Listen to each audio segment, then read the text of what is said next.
Libre-échange, Sylvain Blondin. Libre-échange, Sylvain Blondin.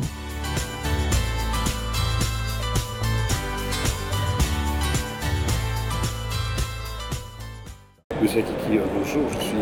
Vous êtes aujourd'hui aux universités de l'UEDEF auxquelles vous avez pu participer. Je suis très heureux de pouvoir vous rencontrer.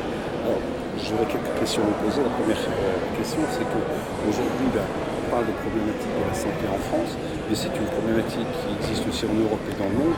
Là, vous venez aujourd'hui du Liban.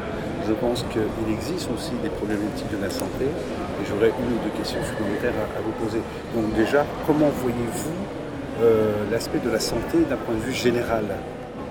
De point de vue général, voilà, ça me débrouille un peu parce que selon les statistiques mondiales, européennes, américaines et autres, le niveau de la santé est de mieux en mieux établi, surtout l'âge de la longévité. Donc ça passe de 50 ans, 60 ans, maintenant c'est 80, on parle du quatrième âge qui va dépasser peut-être dans quelques années les 100 ans.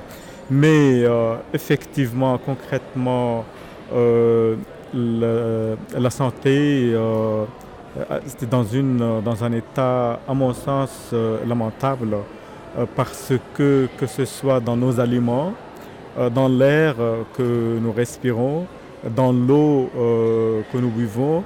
Alors la pollution est partout, je parle au Liban, le pays de l'eau, de la neige, les sources du miel, et tout est pollué actuellement. Donc ne pas dire que parfois les aliments, on a eu en France récemment l'affaire la viande de cheval, ou bien il y a aussi des maladies disons agraires, que ce soit dans l'agriculture, animale ou végétale. Donc il y a beaucoup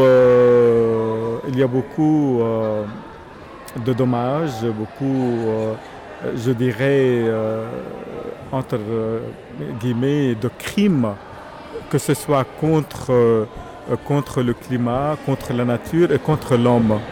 Alors justement, ne pensez-vous pas, parce qu'aujourd'hui, nous sommes à 7 milliards d'habitants sur la planète un peu passée, plus d'1 milliard meurent de faim. 2050, il est estimé à 10 milliards le nombre d'habitants sur la planète, 3 milliards vont mourir de faim, donc 4 milliards, pardon. 3 milliards supplémentaires, ça veut dire qu'ils vont mourir de faim. Donc en fait, c'est grave. 2050, à la façon dont nous commençons sur la planète aujourd'hui, vu la consommation, il faudrait 3 planètes pour nourrir la population. Ne pensez-vous pas que l'être humain concourt à sa perte?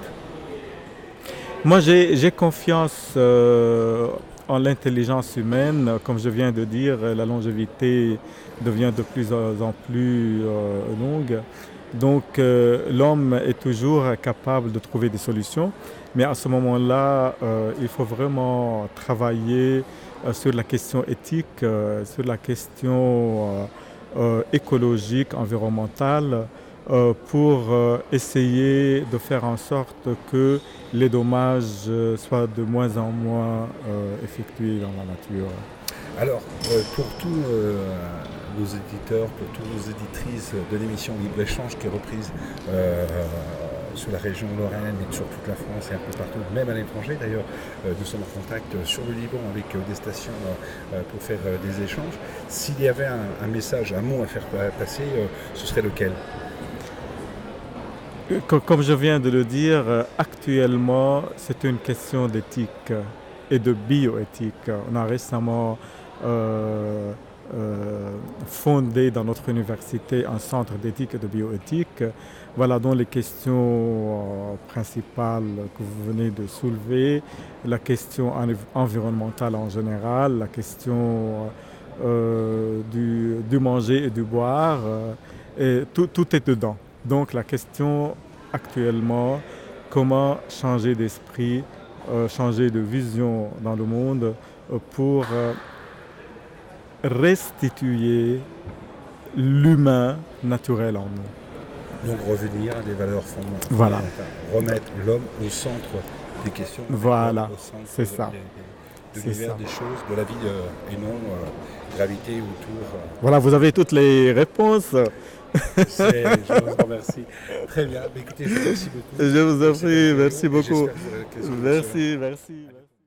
Libre-échange, Sylvain Blondin. Libre-échange, Sylvain Blondin.